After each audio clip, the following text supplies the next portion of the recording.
वासुदेवाय हरये परमात्मने प्रणतक्लेशनाशाय गोविन्दाय नमो नमः। अज्ञानतिमिरान्धस्य ज्ञानाञ्जनशलाकया चक्षुरुन्मीलितं येन तस्मै श्रीगुरवे नमः।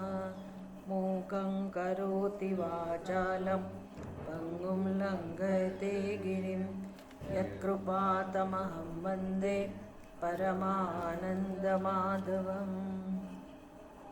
रामगीता 62 श्लोक 275 पानो। विज्ञानमेतदखिलं श्रुतिसारमेकम्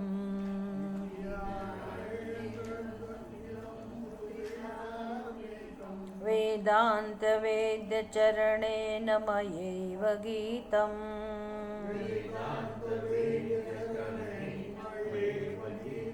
यश्रद्धया परिपठेत् गुरुभक्तियुक्तः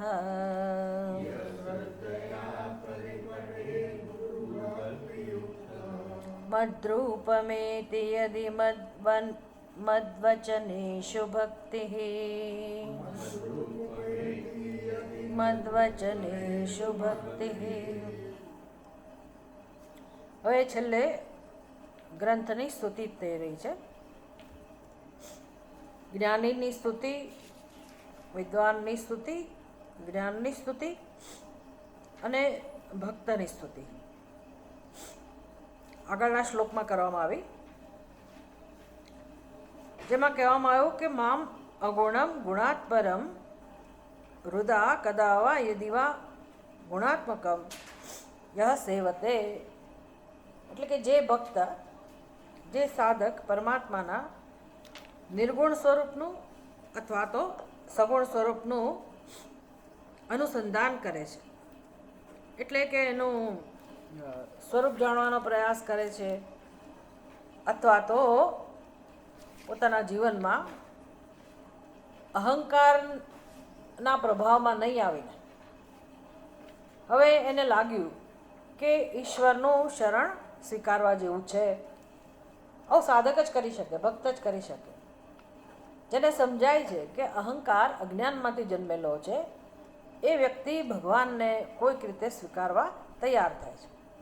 પોતાના જીવનમાં ભગવાનને લાવે, ભગવાનને સાથે રાખીને જીવન જીવે, અને એમ કરતાં કરતાં પોતાની અંતઃકરણ શુદ્ધિ કરે,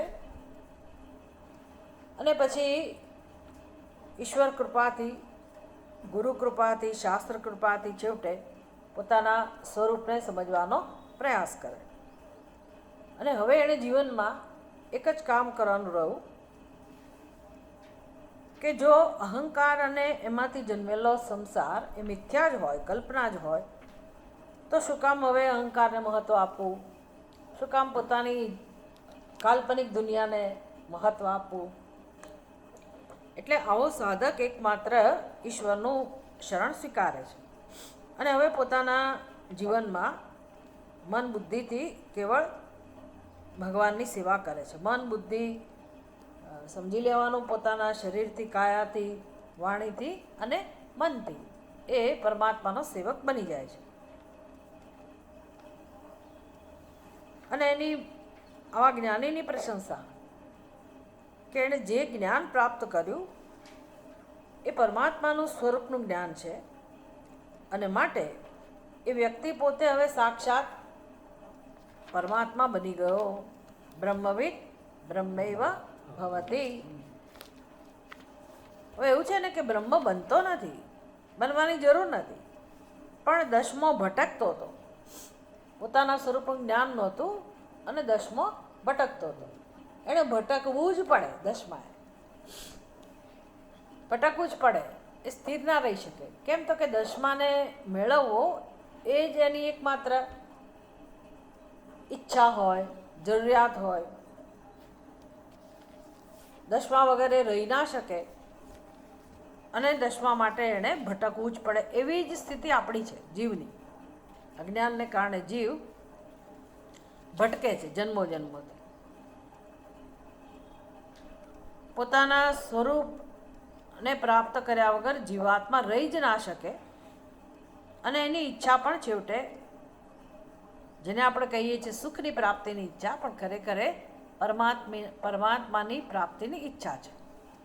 આ ઈચ્છા જ્યાં સુધી પૂરી ના થાય ત્યાં સુધી જીવાત્મા ભટક્યા જ કરવાનો. આ સૃષ્ટિની અંદર એક પછી એક અનેક જન્મ લીધા જ કરવાનો. આ બધું વેદાંતના વિદ્યાર્થીને ખબર હોવી જોઈએ કે આવું છે. આ આપણી મૂળભૂત સમસ્યા છે, સૌ કોઈની સમસ્યા છે અને આ જ બની રહ્યું છે. જ્યાં સુધી જીવ પોતાના પારમાર્થિક સ્વરૂપને, સત્ય સ્વરૂપને નહીં જાણે, એટલે પોતે પોતાને પરમાત્મા રૂપે નહીં જાણે, ત્યાં સુધી એ ભટકશે, ભટક્યા જ કરશે. 84 લાખ યોનિમાંથી એના કર્મ પ્રમાણે જે યોનિ મળે એમાં એ ભટક્યા કરશે. તો અત્યારે સારી યોનિ મળી છે ને, સારી ઉપાધિ મળી છે, મજા કરવા મળી છે. મજા કરવાની ના નથી પાડતા ભગવાન, પણ શેના માટે મળી છે? આ ભટકવામાંથી. ભવાટવી એને કહે છે ને, ભવાટવી, અટવી, અટનમ એટલે ભટકવું. ભવાટવી એટલે આ ભવમાં, સંસારમાં ભટકવું, અટકવું, એવી આપણી દશા છે. એટલે આ ઉપાધિમાં રહીને આપણે આપણા સ્વરૂપને જાણી શકીએ. તો દસમાને જાણે ત્યારે એવું કહેવાય કે એનું કામ થયું. અથવા તો આપણે એમ કહીએ દસમો બની ગયો. દસમો બની ગયો. દસમો બનતો નથી તો ભટકવાનું કેમ હતું? દસમો પોતે જ દસમો હતો તો ભટકતો હતો કેમ? કેમ એને શોધતો હતો? કારણ કે પોતાના સ્વરૂપનું અજ્ઞાન હતું. એમ જીવ કેમ ભટકે છે? જીવ કેમ જન્મે છે અને મરે છે? આવી દશાને કેમ પ્રાપ્ત થાય છે? એ તો અજન્મા છે, પૂર્ણ બ્રહ્મ છે, તો કેમ એની આવી હાલત છે? કારણ કે પોતાના સ્વરૂપને જાણતો નથી. હવે જ્ઞાન એવું છે કે એવું નથી કે આપણે અજ્ઞાન હોય ત્યારે આપણે જન્મતા હોઈએ અને અજ્ઞાનને કારણે મરતા હોઈએ. એવું નથી. આ વસ્તુ આવી નથી. જ્ઞાન કેવા પ્રકારનું છે? સત્ય કેવું જાણવાનું છે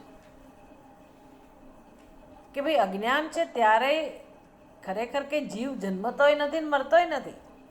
એટલે કે જન્મ મૃત્યુ પણ નથી, કોઈનાય નથી. આ જ્ઞાન છે. પણ અજ્ઞાનને કારણે એવું લાગે છે કે આપણો જન્મ થયો અને આપણું મૃત્યુ થાય છે. બીજાનો જન્મ થાય છે અને બીજાનું મૃત્યુ થાય છે. વાસ્તવમાં જ્ઞાનનું સ્વરૂપ એવું છે કે ક્યારેય કોઈનો જન્મ પણ નથી થતો અને કોઈનું મૃત્યુ પણ નથી થતું. પણ આવું છે છતાંય આપણી હાલત આવી છે કે આપણે જન્મતા હોઈએ એવું જ આપણને લાગે છે, આપણે મરતા હોઈએ એવું જ આપણને અનુભવાય છે. આનું નામ બંધન. અને એનું કારણ છે આવા અનુભવનું, કે આવી દશાનું કારણ છે આપણે આપણા સ્વરૂપને જાણતા નથી. જ્યારે અજન્મા રૂપે પોતાના સ્વરૂપને જાણીએ ત્યારે જેમ દસમો પોતાને જાણે અને દસમો બની જાય, એમ આપણે બ્રહ્મ સ્વરૂપને જાણીએ અને જાણે કે બ્રહ્મ બની ગયા. તો આવો જે જ્ઞાની છે, સહ અહમ સ્વપાદાંચિત રેણુભિ સ્પૃશન પુનાતિ.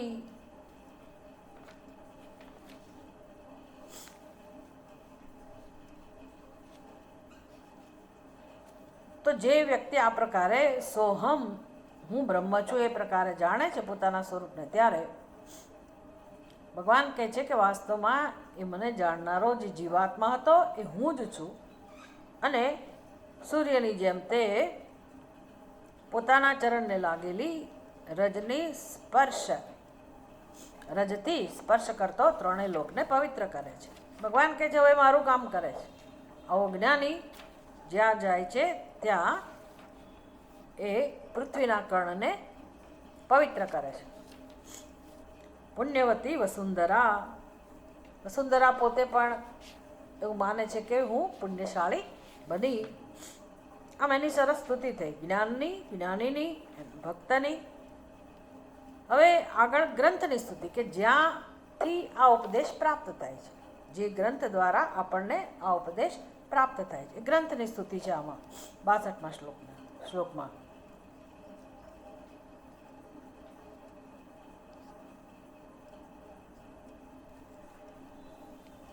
ગ્રંથની સ્તુતિ કરતા પહેલા આપણને સંગતિ કે જેનામાં વધુ જ્ઞાન હોય અને ફક્ત ગીતાનો પાઠ જ કરતો હોય, બે કોન્ટ્રાડિક્ટરી વાક્ય છે. ભગવાન છે એટલું જેને ભાન હોય તો એના માટે ભગવાન હવે કહી રહ્યા છે. કોઈ એમ માનતું હોય કે ગીતા એક જ પાઠ કરો એટલે બસ ગીતામાં એકમાં જ ઉપદેશ છે એવું કોઈ માનતું હોય તો ભગવાન હવે એના માટે પ્રમાણ આપે છે. વિજ્ઞાનમ એતત અખિલમ શ્રુતિસારમેકમ વેદાંત વેદ્ય ચરણેન. આ ગીતાનો પાઠ કરતો હોય એટલે ભગવદ્ ગીતાની વાત કરે છે કે આ ગીતાની વાત કરે છે? પ્રશ્ન છે. વિજ્ઞાનમ એતત અખિલમ શ્રુતિસારમ એકમ. એતત વિજ્ઞાનમ. એતત વિજ્ઞાનમ એટલે આ વિજ્ઞાન. આ વિજ્ઞાન એટલે રામગીતાની અંદર જે ઉપદેશ કરવામાં આવ્યો તે. અહીંયા રામચંદ્રજીએ લક્ષ્મણજીને જે 62 શ્લોકની અંદર 61 શ્લોકની અંદર જે ઉપદેશ કર્યો તે, એ ઉપદેશના માટે શબ્દ વપરાયો વિજ્ઞાનમ એતત. વિજ્ઞાનમ શબ્દ કેમ વપરાયો? જ્ઞાન અને વિજ્ઞાનમાં શું ભેદ છે? ગીતામાં ભગવાન કહે છે જ્ઞાનમ તેહમ સવિજ્ઞાને ન પ્રવક્ષ્યામિ. આવું ગીતામાં ભગવાન કહે છે કે હું તને વિજ્ઞાન સાથે જ્ઞાન કહીશ. એટલે એનો અર્થ એવો થયો કે જ્ઞાન અને વિજ્ઞાન બે શબ્દમાં થોડોક ભેદ હોવો જોઈએ. તો વિજ્ઞાન શબ્દ દ્વારા ત્યાં 6ઠા અધ્યાયમાં જ્ઞાન વિજ્ઞાન યોગ એવું નામ છે ને, 7મા અધ્યાયનું, ભગવદ્ ગીતાનો 7મો અધ્યાય જ્ઞાન વિજ્ઞાન યોગ. તો એમાં ભગવાન કહે છે કે આ વિજ્ઞાન શબ્દનો અર્થ શું કરવાનો? વિજ્ઞાનના અર્થ બે થાય. જ્ઞાનને પ્રાપ્ત કરવાનું સાધન એનું નામ પણ વિજ્ઞાન, જેનાથી આ જ્ઞાન સ્પષ્ટ રીતે આપણને થાય, સમજાય. એ જે સાધન છે જ્ઞાનને પ્રાપ્ત કરવાનું એનું નામ વિજ્ઞાન. એટલે વિજ્ઞાનેન જ્ઞાનમ પ્રવક્ષ્યામિ. હું તને આ સાધન સાથે અર્જુન ઉપદેશ કરીશ. માત્ર ખાલી ઉપદેશ કરીશ એવું નહીં, આત્માના જ્ઞાનનો ઉપદેશ કરીશ કે બ્રહ્મના જ્ઞાનનો ઉપદેશ કરીશ, બ્રહ્મનું સ્વરૂપ સમજાવીશ. પણ માત્ર સ્વરૂપનું વર્ણન કરીશ એટલું જ નહીં, તને એ સ્વરૂપ સમજાય એ સાધનનો પણ ઉપદેશ કરીશ. એટલે આત્માને સમજવા માટેનું જે સાધન છે એ પણ હું તને જણાવીશ. જેમ આપણે કોઈને કહીએ ને કે ભાઈ ફલાણી વ્યક્તિનું ઘર અહીંયા છે, અહીંયા જવું હોય આપણે 48 લખીએ અને 47 લખો, જે પણ ઉબેરવાળાને કશું સમજાય નહીં, એ લોકોને ના સમજાતું હોય, મેપમાં કશું આવતું ના હોય, તો કોઈક આપણા હિતેચ્છુ હોય તો એમ શું કે આપણને કે ખાલી સ્ટર્લિંગમાં આ છે ને એ આપણને છેક રસ્તો બતાવે, મૂકી જાય. અહીંયા કેમ પહોંચવું એ પણ બતાવે. એનો અર્થ છે કે એ સ્થળ સુધી પહોંચાડવાનો માર્ગ એનો પણ એણે ઉપદેશ કર્યો, એનું પણ માર્ગદર્શન કર્યું. એવી રીતે આત્મજ્ઞાન, આત્માનું સ્વરૂપ, બસ સચ્ચિદાનંદ સ્વરૂપ આત્મા એટલું જ નહીં, એ આત્માને કેવી રીતે જાણવો એનો ઉપાય પણ શાસ્ત્ર બતાવે, એને કહે વિજ્ઞાન. બીજો વિજ્ઞાનનો અર્થ થાય એવા પ્રકારનું જ્ઞાન કે જેમાં કોઈ પ્રકારનો સંશય નથી. એક મહાત્મા સરસ દ્રષ્ટાંત આપે કે નાનું બાળક હોય, હજી આમ ભાખડિયા ચાલતું હોય. હવે એ સિસ્ટમ કદાચ કુદરતમાં ઓછી થવા માંડી છે. બાળકો સીધા હવે પકડી પકડીને ચાલવા જ માંડે, ભાખડિયા ભરી નથી ચાલતા. પણ એક જમાનો હતો કે નાનું બાળક આમ ભાખડિયા ભરી ભરીને ચાલતું હોય. ચાલતા શીખીએ પહેલાંની અવસ્થા. એણે જોવું હોય ક્યાં પેલો દીવો બાએ પ્રગટાયો હોય ને મંદિરમાં કે દાદાએ, એ દીવો પકડવા જવું હોય. એટલે એની મમ્મી એને સમજાવે કે ત્યાં ના જવાય, બૂમ પાડે. એટલે એ આમ જોવે કેમ ના પાડે છે મને. એટલે મમ્મી સમજાવે કેમ કે ત્યાં જઈશ તો દાદી જઈશ, એ કંઈ સમજે નહીં બિચારો, હજી તો નાનો છે. એટલે એની માં શું કરે, ના જવાય ત્યાં, આવું કરે. એટલે એટલું એને મેસેજ આપે કે આ દાજી જવાય, પછી તને પીડા થાય, હાથ બળશે તારો, આમ આટલું જ કરે. હવે એનો અર્થ શું થાય કંઈ બાળકને ખબર નથી, પણ એટલી ખબર પડી કે ત્યાં ના જવાય એવું કહે છે. પણ હવે આકર્ષણ એટલું બધું છે દીવાનું નાના બાળકને, એટલે એક વખત કોઈનું ધ્યાન નહોતું અને બાળક પહોંચી ગયો અને દીવાને પકડ્યો. હવે માં એવું નથી કરતી, હવે કોણ કરે છે? બાળક કરે છે. એટલે બાળકને એટલું સમજાય કે આનો અર્થ શું થયો. પણ પહેલાં તો માએ આટલું કહ્યું હતું, પણ હજી એને અનુભવ નહોતો. હવે એને અનુભવ થયો કે માં જે આમ કહેતી હતી એનો અર્થ શું થાય એ હવે એને અનુભવ થયો. એને કહે અપરોક્ષ જ્ઞાનમ. એનો પોતાનો અનુભવ થઈ ગયો. જિંદગીમાં ક્યારેય પછી એ દીવો પકડવા ના જાય. અનુભવ થઈ ગયો કે આ દાજવું એટલે શું. એમ સચ્ચિદાનંદ એટલે શબ્દ બરાબર છે, પણ હું સચ્ચિદાનંદ છું એની અપરોક્ષ અનુભૂતિ થવી, એનું નામ પણ વિજ્ઞાન. જ્ઞાનમ વિજ્ઞાનમ. તો અહીંયા કહે છે એતદ અખિલમ વિજ્ઞાનમ. એટલે આ ગ્રંથની અંદર ભગવાને રામચંદ્રજીએ આત્માના જ્ઞાનનું સ્વરૂપ પણ સમજાવ્યું અને સાથે સાથે ઘણી બધી વસ્તુઓ સમજાવી, પ્રક્રિયાઓ સમજાવી, કેવી રીતે આ વેદાંતનો સિદ્ધાંત કામ કરે છે અને કેવી રીતે આત્મા એક જ સત્ય છે અને એને પ્રાપ્ત કરવાનું સાધન કહું. અને બહુ સ્પષ્ટ રીતે વિવેક દ્વારા પણ અપરોક્ષ જ્ઞાન આપણને પ્રાપ્ત થાય એવો ઉપદેશ આપ્યો. એટલે કે જે શ્રુતિ સારમ એકમ, સમગ્ર શ્રુતિ બધા જ ઉપનિષદનો જે સાર છે એ વિજ્ઞાન, એ આ જ્ઞાન છે. રામગીતામાં કહેવામાં આવેલું વેદાંત વેદ્ય ચરણેન મયા એવ ગીતમ. વેદાંત વેદ્ય ચરણેન એટલે વેદાંતથી જેનું સ્વરૂપ સમજાય. હવે વેદૈહિ અનેકૈહિ અહમેવ વેદ્ય, આવું ગીતામાં ભગવાન કહે છે. વેદૈહિ અનેકૈહિ અહમ એવ વેદ્ય.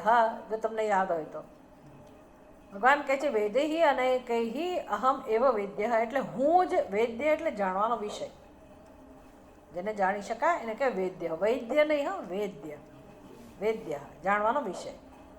અનેકૈહિ વેદૈહિ અહમ એવ વેદ્ય. અનેક વેદ વડે એટલે 1થી વધારે 4 વેદ વડે જે જાણવાનો વિષય છે, ભગવાન કહે છે હું એક જ છું. વેદાંત કૃત અપી અહમ એવ. ભગવાન કહે છે વેદાંતની રચના કરનાર પણ હું છું અને વેદનો વિષય પણ હું છું. એ જ વસ્તુ અહીંયા કહી. વેદાંત વેદ્ય ચરણેના એટલે વેદાંત બધા ઉપનિષદોમાં જે જાણવાનો વિષય છે એવા મારા વડે મયા એવ ગીતમ. તો આ ઉપદેશ કોણે આપ્યો છે? રામગીતાનો ઉપદેશ કોણે આપ્યો છે? રામચંદ્રજીએ. રામચંદ્રજી પોતે કહી રહ્યા છે કે બધા વેદ દ્વારા હું જ જાણવાનો વિષય છું. રામચંદ્રજી એટલે સાક્ષાત બ્રહ્મ, પરબ્રહ્મ પરમાત્મા. જેમ શ્રી કૃષ્ણ ભગવાન પણ પરબ્રહ્મ પરમાત્મા છે, એ રીતે રામચંદ્રજી પણ.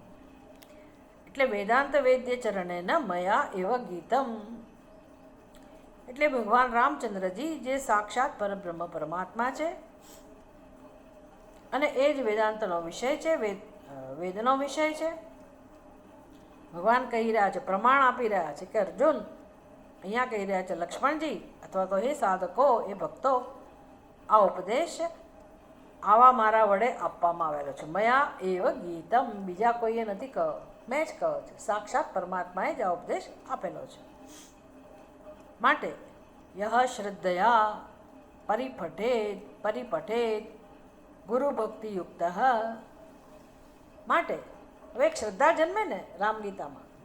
આપણા માટે તો પ્રશ્ન જ નથી, પણ કોઈ પણ વ્યક્તિ આ રામગીતાનું અધ્યયન કરે, આ ઉપદેશ સાંભળે, શ્રવણ કરે, મનન કરે, તો એને સમજાય આ વસ્તુ કે ભાઈ આ ઉપદેશ કરનાર સાક્ષાત રામચંદ્રજી પરબ્રહ્મ પરમાત્મા જ છે અને માટે આ ઉપદેશમાં શ્રદ્ધા રાખી શકાય એવું છે. કોઈ સંશયને સ્થાન નથી. એટલે પૂરેપૂરી શ્રદ્ધા જન્મે. હવે શ્રદ્ધા એ જ્ઞાનનું સાધન છે. ભગવદ્ ગીતાની અંદર ભગવાન અર્જુનને એવું કહે છે, તદ્વિધિ. આમાં કંઈક ભૂલ લાગે છે, હજી સુધી કોઈ આવ્યું જ નથી, એવું કેમ છે? જરા ફરી એને કરો ને. એવું બને નહીં, એકાદ જણ તો હોય જ.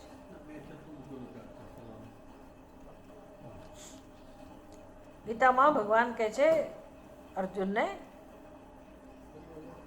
તદ્વિધિ પ્રણિપાતેન પરિપ્રશ્નેન સેવયા, કે અર્જુન જ્ઞાન પ્રાપ્ત કરવાનું સાધન ઉપદેક્ષંતિ તે જ્ઞાનમ જ્ઞાનિનઃ તત્વદર્શિનઃ, તત્વદર્શી લોકો તને જ્ઞાન આપશે.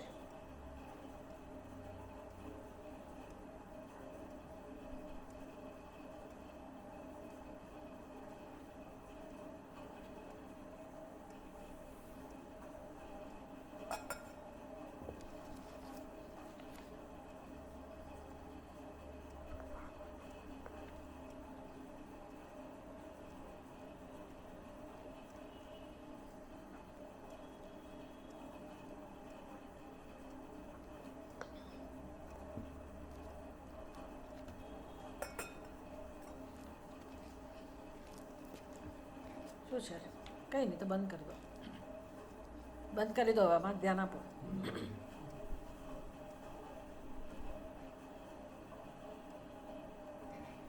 તમે એવું કહો છો કે નથી કોઈ?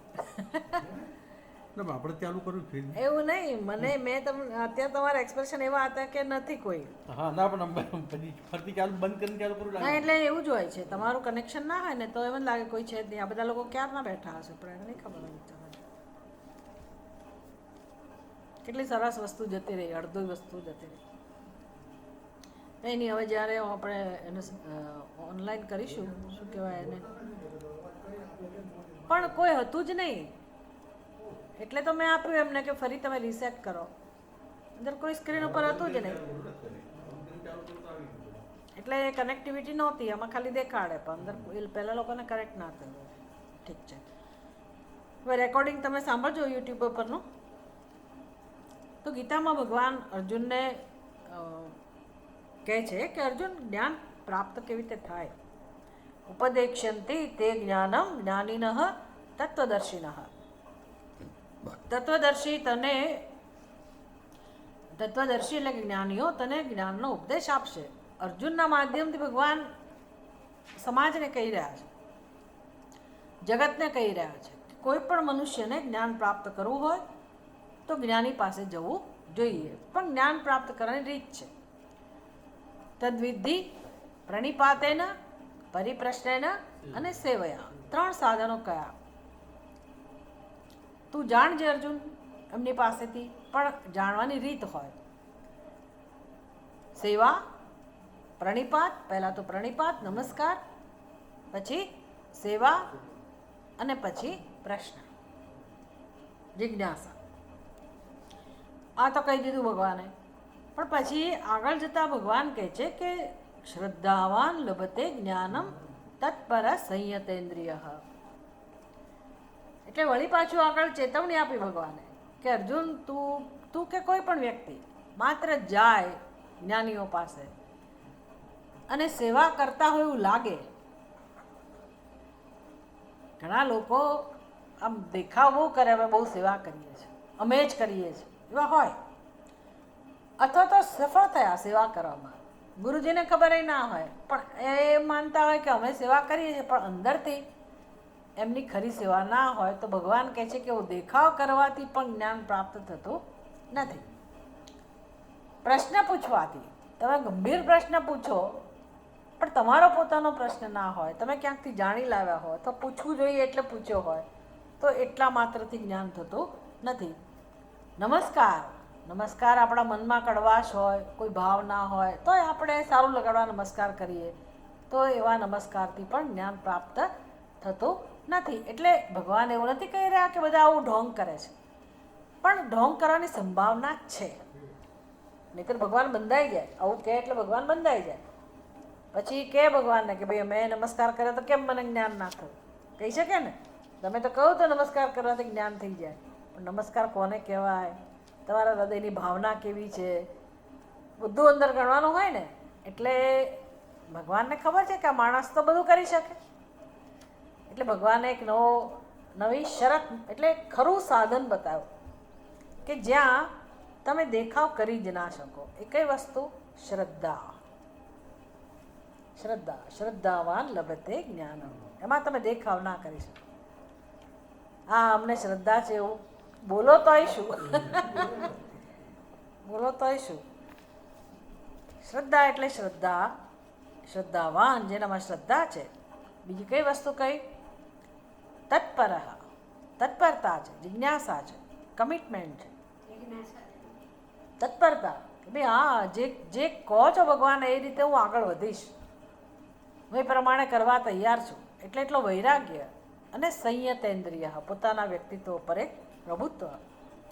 આવો જે વ્યક્તિ છે તો ચોક્કસ જ્ઞાન પ્રાપ્ત કરે જ છે. આવું ભગવાન ત્યાં ભગવદ્ ગીતામાં કહે છે. એટલે અહીંયા રામચંદ્રજી એ જ શબ્દો યહ શ્રદ્ધયા પરિપઠે, આનું અધ્યયન કરે રામ ગીતાનું, પણ કેવી રીતે? શ્રદ્ધાપૂર્વક. શ્રદ્ધયા પરિપઠે. બીજું કયું? ગુરુ ભક્તિયુક્ત. ગુરુ ભક્તિયુક્ત, ગુરુમાં શ્રદ્ધા. એટલે આ પુસ્તકમાં તો ખરી જ શ્રદ્ધા, પ્રશ્ન જ નથી. રામ ગીતા રામચંદ્રજીનો ઉપદેશ છે, શ્લોકો છે, એમાં તો શ્રદ્ધા ખરી જ ખરી. પણ આ ગ્રંથની રચના, એ શ્લોકોનો વિસ્તાર જેમણે કરેલો છે એ ગુરુમાં શ્રદ્ધા, વક્તાની અંદર શ્રદ્ધા અને ભગવાન પ્રત્યે ભક્તિ, ગુરુ પ્રત્યે ભક્તિ. ભક્તિયુક્ત સન, આવા બનીને આપણા હૃદયમાં આવા બધા ગુણો હોય અને આપણે શ્રદ્ધાથી આ ગ્રંથનું અધ્યયન કરીએ.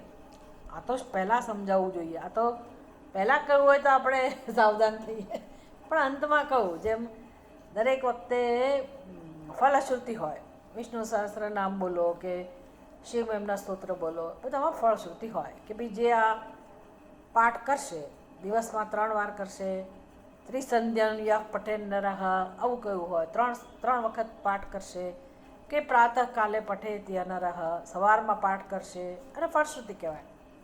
શ્રદ્ધા ભક્તિપૂર્વક કરશે, બધું એને ખાસ ધ્યાન દોરે કે ભાઈ આવું જેણે કર્યું હશે એને આવું ફળ મળશે. એમાં ફળશ્રુતિ છે, એટલા માટે અંતમાં છે. તો શરત શું કહી? યહ પઠેત, જેનો પાઠ કરે છે, અધ્યયન કરે છે. કેવી રીતે?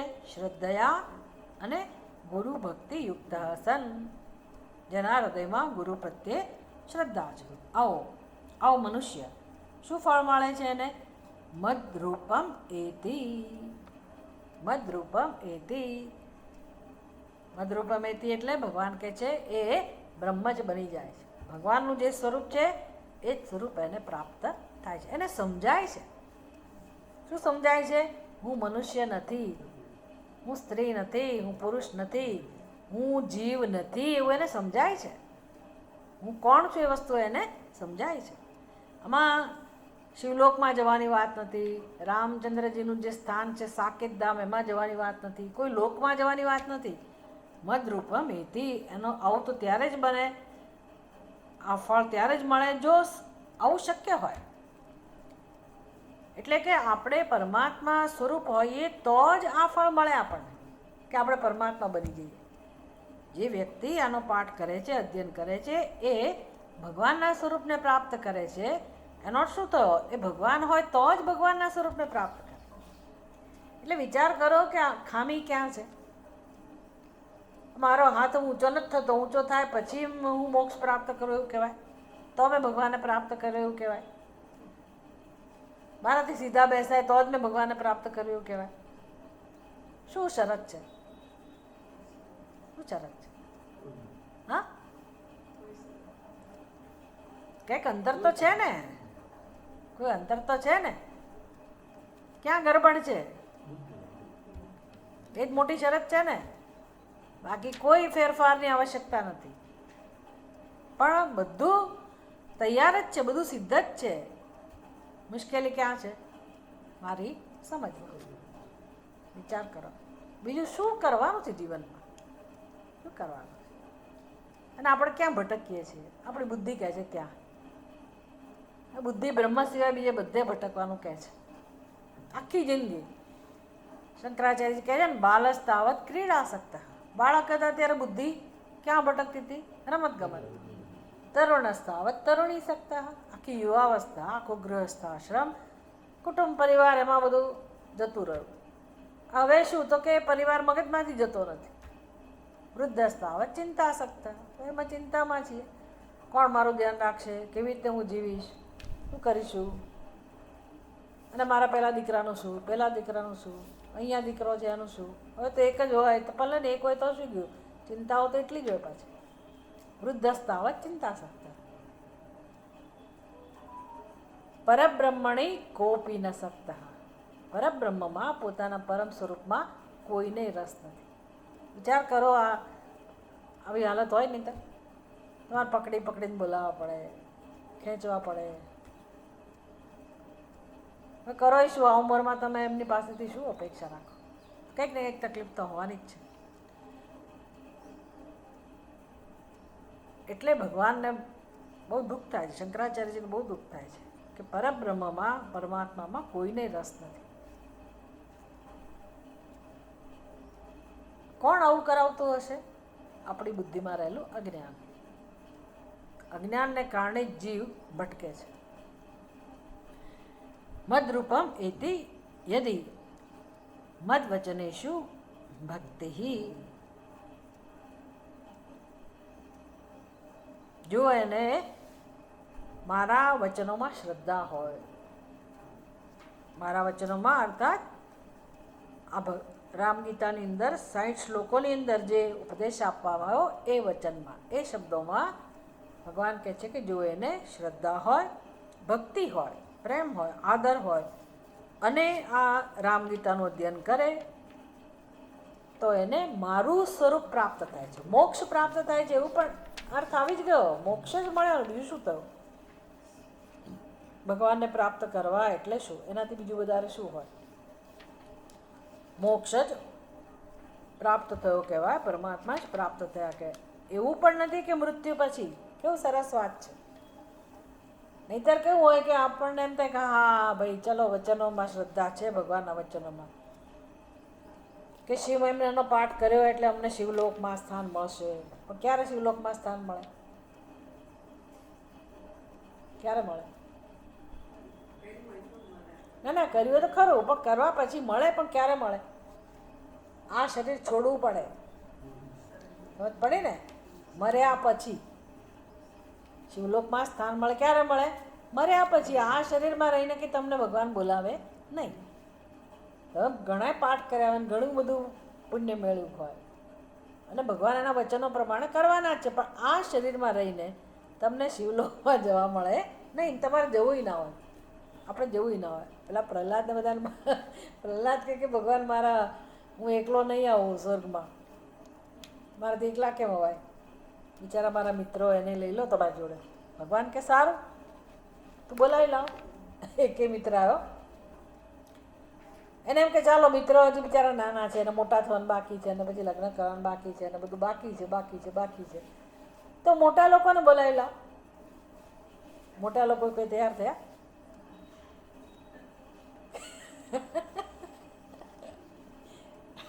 આ મોબાઈલમાં બેઠેલા બધા મોટા લોકો જ છે ને, ઓનલાઈન સાંભળનારા. આપણે ક્યાં ને થોડા બહારગામ હોય તો બરાબર છે, અમદાવાદમાં જ છે.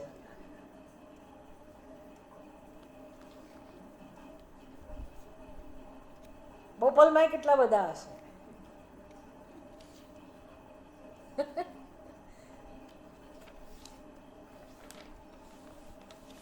ખાલી સત્સંગમાં આવવા તૈયાર ના હોય તો તમને ચાલો એમ થાય કે સત્સંગમાં શું જાય, પણ વૈકુંઠ ધામમાં જવા તો તૈયાર થવા જોઈએ ને.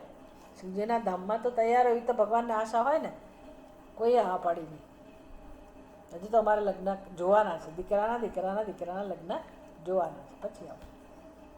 એટલે જ્યાં સુધી ભગવાન આપણને ના છોડાવે આ શરીરમાંથી, ત્યાં સુધી આપણે શરીર છોડવા તૈયાર નથી હોતા.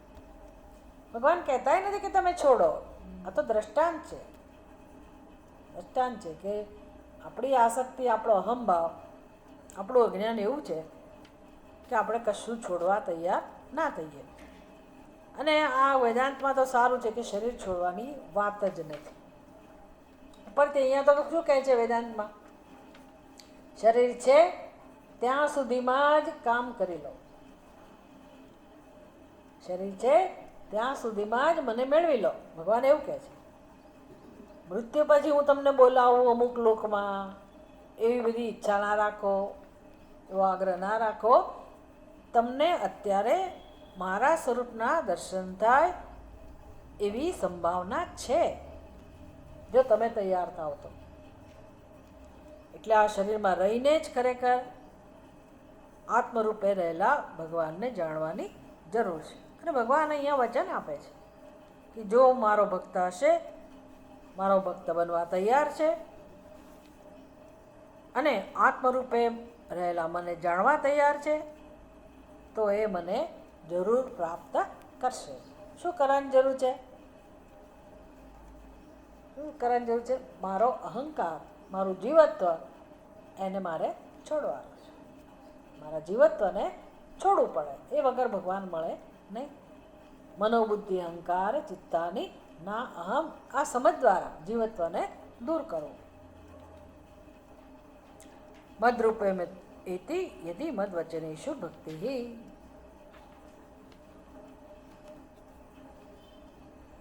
શ્વેતાશ્વતર ઉપનિષદની અંદર કહે છે,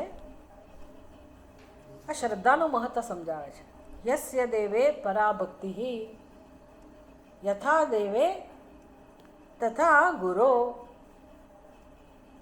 ગુરૌ તસ્યૈતે કથિતા યર્થાઃ પ્રકાશન્તે મહાત્મનઃ. હવે છે ને આજની દુનિયાને, બહારના લોકોને, જેને આવો સ્વાધ્યાયનો બહુ અનુભવ નથી, એ લોકોને આપણે બહુ ના કહી શકીએ, એના માટે બહુ મહત્ત્વનું નથી. પણ જે સ્વાધ્યાય કરે છે પોતાની રીતે, આવી રીતે ઓનલાઈન ને બધું તો ઠીક છે, પણ ગુરુ પાસે જવું, ગ્રંથમાં શ્રદ્ધા હોવી, ગુરુમાં શ્રદ્ધા હોવી, શાસ્ત્રના વાક્યમાં સત્ય બુદ્ધિ અવધારણા, ગુરુ વાક્યેષુ સત્ય બુદ્ધિ અવધારણા. એટલે જે સત્સંગમાં આપણે જે અધ્યયન કરતા હોઈએ એના ગ્રંથના શબ્દોમાં, એ ગ્રંથ સમજાવનાર જે વ્યક્તિ છે એના શબ્દોમાં, શાસ્ત્રમાં, ગુરુવાક્યમાં સત્ય બુદ્ધિ ઇતિ અવધારણા, કે ભાઈ એ જે કહે છે એ સત્ય છે. આવી જો શ્રદ્ધા હોય અને મનની પવિત્રતા હોય, ભાવ હોય, શીખવા માટેની તૈયારી હોય, તો પછી આ શ્લોક એને સમજવાનો મહત્ત્વનો છે. તો શ્લોક એને સમજાય તો એને આદર જન્મે કે આપણા અધ્યયનનું કેટલું બધું મહત્ત્વ છે. આપણે જે કે અધ્યયન કરીએ છીએ એ અધ્યયનનું કેટલું બધું મહત્ત્વ છે. યસ્ય દેવે પરાભક્તિ. તો જેમ ભક્તની ભક્તિ, શ્રદ્ધા પોતાના ઈષ્ટ દેવતામાં હોય, જે ભક્ત હોય એની વાત છે, સામાન્ય મનુષ્યની વાત નથી. ભક્ત હોય એ જ જાણે કે હા, હું તો કૃષ્ણ ભક્ત છું, હું તો શિવ ભક્ત છું. તો એને પોતાના ઈષ્ટદેવ અત્યંત પ્રિય હોય, અને એમાં જેની ભક્તિ છે, જેટલા ઈષ્ટદેવ પ્રિય છે એટલી જ ભક્તિ એને પોતાના ગુરુમાં છે. યસ્ય દેવે પરાભક્તિ, જેની દેવતામાં પરાભક્તિ છે, યથા દેવે, જેવી દેવમાં છે એવી જ ભક્તિ, એટલી જ ભક્તિ કોનામાં છે? ગુરુ, પોતાના ગુરુમાં. પછી એવું નહીં કે મારા દેવતા ચડ્યા હતા ને ગુરુ ગૌણ, એવું ના હોય. ઘણા લોકો એવું કરે, પોતાના ઘરે સ્વામીજી આવ્યા હોય, ગુરુજી આવ્યા, તો કે હું તો પૂજામાં બેઠેલો છું, હમણાં એમને કહો બેસે, તો એ બરાબર ના કહેવાય. કેમ? તો કે મારા દેવતા ચડિયાતા છે, ભગવાન મોટા છે, આ ગુરુ કે મહાત્મા એ ગૌણ છે, એવું ના હોય. જેવું દેવતાને આદર, એટલો જ આદર, એટલું જ સન્માન ગુરુ માટે હોવું જોઈએ. પછી એવું નહીં કે એ તો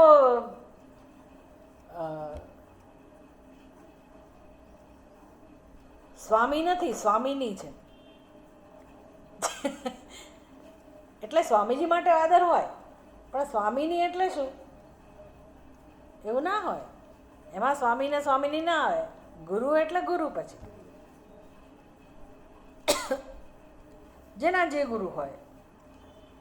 પણ જેટલી દેવતામાં ભક્તિ હોય એટલી જ ભક્તિ, એવી જ શ્રદ્ધા એને પોતાના ગુરુમાં હોય. જો આવું હોય તો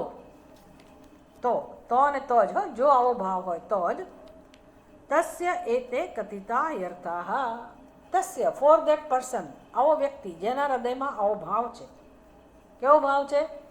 જેવી એને ઈષ્ટ દેવતા માટે ભક્તિ છે, શ્રદ્ધા છે, એવી જ ભક્તિ, એવી જ શ્રદ્ધા એને પોતાના ગુરુમાં છે. તો પછી કથિતા યર્થાઃ, જે વસ્તુ કહેવામાં આવી હોય, એટલે આખી રામગીતામાં જે ઉપદેશ કરવામાં આવ્યો, કથિતા જે કહેવામાં આવ્યો, એનો જે અર્થ હોય, જે શ્લોકો કહેવાયા, દરેક શ્લોકનો, દરેક વાક્યનો, દરેક શબ્દનો જે અર્થ છે, તાત્પર્ય છે, એ એને આપોઆપ સમજાઈ જાય છે. પ્રકાશંતે મહાત્મનઃ. એને એવા ભક્તને મહાત્મા કહે છે. ભક્તને જ મહાત્મા કહે છે. આવો શિષ્ય, આવા ભક્ત, એને જ અહીંયા ગ્રંથ મહાત્મા કહે છે. કે આવા ભક્તને, આવા પવિત્ર હૃદયવાળા ભક્તને એની બુદ્ધિમાં આ શાસ્ત્રનો સમગ્ર ઉપદેશ એને સમજાઈ જાય છે. પ્રકાશંતે એટલે શું? સમજાઈ જાય. બધું અહીંયા સમજાવવામાં આવ્યું હોય, પણ આપણે કોઈક દિવસ આવ્યા હોઈએ, કોઈક દિવસ ન આવ્યા હોઈએ, કોઈ દિવસ મોડા, કોઈ દિવસ વહેલા. અને ઓનલાઈનવાળાના તો નસીબ જ એવા હોય કે મિટિંગ જ મોડી ચાલુ થાય તો વચ્ચે જ જતું રહે, તો જતું રહ્યું બધું. એ શું કરો? પણ ભલે અંદરનો ભાવ હોય તો, અથવા વક્તા કોઈક વાર એનાથી કંઈક રહી ગયું, જ્યાં પણ જે ચૂતી થઈ હોય, પણ જો એની શ્રદ્ધા હોય સાંભળનારની, તો એની બુદ્ધિમાં આનો કોઈ દોષ વચ્ચે આવતો નથી. એને બધું સમજાય છે. આ ઈશ્વરની કૃપા છે, ગ્રંથની કૃપા છે. શરત કઈ છે? શરત કઈ છે? શું શરત કઈ? આપણા હૃદયમાં ગુરુ માટે શ્રદ્ધા. કેવી શ્રદ્ધા? કેટલો આદર? જેટલો ઈષ્ટદેવ માટે છે એટલો. ક્યાંથી લાવો એવો ભાવ? ક્યાંથી લાવો? એટલે મહત્વ સમજાયો. લાવી શકાય, કેમ ના લાવી શકાય? ધીરે ધીરે લાવી શકાય. તો આમ આ ગ્રંથ પૂરો થયો. અભેદનું જ્ઞાન થાય છે. ઈશ્વર સાથેના અભેદનું જ્ઞાન. બધા અર્થો સમજાઈ જાય છે. એટલે શું? આપણે પંડિત બની જઈએ, વિદ્વાન બની જઈએ એવું નહીં. તાત્પર્ય શું છે? તત ત્વમસી, તું પરમાત્મા છે એ સમજાય. કે મારી અને ઈશ્વર વચ્ચે ભેદ નથી, હું જીવ નથી, એ સમજાય. હું બ્રહ્મ છું એ વસ્તુ એને સારી રીતે સમજાય. હવે એનું પરિશિષ્ટ રામગીતા મહાત્મ્ય, આપણે એનું પારાયણ કરીએ. અત શ્રી રામ ગીતા મહાત્મ્યમ. શ્રી રામ ગીતા મહાત્મ્યમ. કૃષ્ણં જાનાતિ શંકરઃ તદર્ધં ગિરિજા વેત્તિ તદર્ધં વેદ્મ્યહં મુને.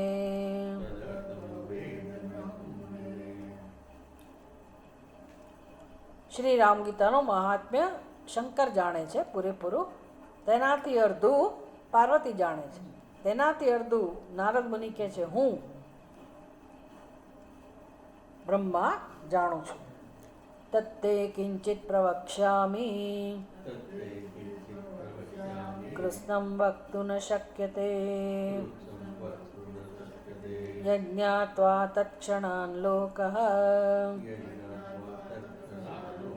ચિત્તશુદ્ધિમવાપ્નુયાત.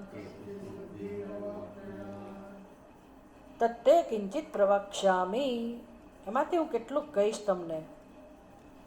કૃષ્ણં વક્તું ન શક્યતે, પૂરેપૂરું કહેવાનું શક્ય નથી. યજ્ઞાત્વા તત્ક્ષણં લોકઃ ચિત્તશુદ્ધિમવાપ્નુયાત, જે જાણીને મનુષ્ય તત્ક્ષણ અંતઃકરણની શુદ્ધિ પ્રાપ્ત કરે છે. શ્રી રામ ગીતા યત પાપમ ન નાશયતિ નારદ तन्न पश्यति तन्न नश्यति तीर्थादौ लोके क्वापि कदाचन तन्न पश्याम्यहं लोके मार्गमाणोऽपि सर्वदा. એ નારદ,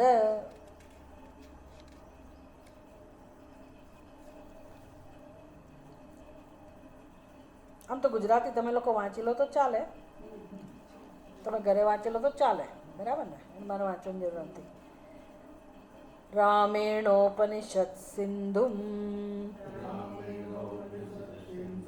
ઉન્મથ્યોત્પાદિતાં મુદા લક્ષ્મણયાર્પિતા ગીતા સુધાં પીત્વા અમરો ભવેત. જમદગ્નિસુતઃ પૂર્વં કાર્તવીર્યદ્વદેચ્છયા ધનુર્વિદ્યામભ્યાસિતું મહેશસ્યાન્તિકે વસન. અધીયમાનાં પાર્વત્યા રામગીતાં પ્રયત્નતઃ શ્રુત્વા ગૃહીત્વાશુ પઠન નારાયણ કલામગાત. બ્રહ્મહત્યાદિપાપાનાં નિષ્કૃતિં યદિ વાંછતિ રામગીતાં માસત્રયં પઠિત્વા મુચ્યતે નરઃ. દુષ્પ્રતિગ્રહ દુર્ભોજ્ય દુરાલાપાદિસંભવમ પાપમ યત્કીર્તનેન રામગીતા વિનાશયેત. શાલિગ્રામશિલાગ્રે ચ તુલસ્યશ્વત્થસન્નિધौ યતીનાં પુરતಸ್ತત્વત રામગીતાં પઠેત્તુ યઃ સતત્ફલમવાપ્નોતિ યદ્વાચોऽપि ન ગોચરम्. રામગીતાં પઠન ભક્ત્યા યશ્રાદ્ધે ભોજયેદ્વિજાન તસ્ય તે પિતરઃ સર્વે યાન્તિ વિષ્ણોઃ પરમ પદમ. એકાદશ્યાં નિરાહારઃ નિયતો દ્વાદશી દિને સ્થિત્વા ગસ્ત્યતરોર્મૂલે રામગીતાં પઠેત્તુ યઃ સ એવ રાઘવઃ સાક્ષાત સર્વદેવૈશ્ચ પૂજ્યતે. વિના દાતં વિના ધ્યાનં વિના તીર્થાવગાહનમ. રામગીતાં નરોદીત્ય તદાનંતફલં લભેત. બહૂનાં કિમિહોક્તેન શૃણ્નારદ તત્વતઃ યસ્ય વિજ્ઞાનમાત્રેણ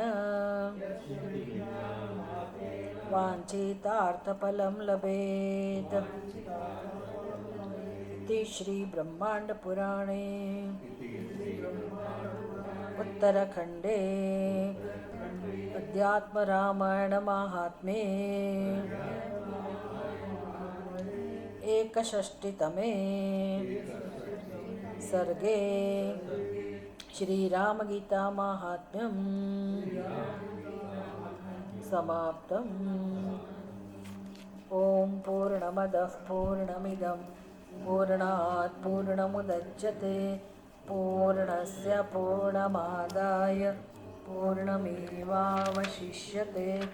ॐ शान्ति शान्ति शान्तिः। ॐ नीलोत्पलनिभो रामः लक्ष्मणकैरवोपमः मानसे राजतां मेतौ बोधवैराग्यविग्रहौ। ॐ शान्ति शान्ति शान्तिः। हरिः ॐ श्रीगुरुभ्यो नमः। हरिः ॐ भद्रं कर्णेभिः शृणुयाम देवाः भद्रं पश्येमाक्षभिर्यजत्राः स्थिरैरङ्गैः सुष्ठुवागुंसस्तनूभिः व्यशेम देवहितं यदायुः। स्वस्ति न इन्द्रो वृद्धश्रवाः स्वस्ति नः पूषा विश्ववेदाः स्वस्ति नस्तार्क्ष्यो अरिष्टनेमिः स्वस्ति नो बृहस्पतिर्दधातु। ॐ शान्ति शान्ति शान्तिः। हरिः ॐ श्रीगुरुभ्यो नमः। हरिः ॐ सद्गुरुदेव की। ॐ नमः पार्वतीपतये हर हर महादेव।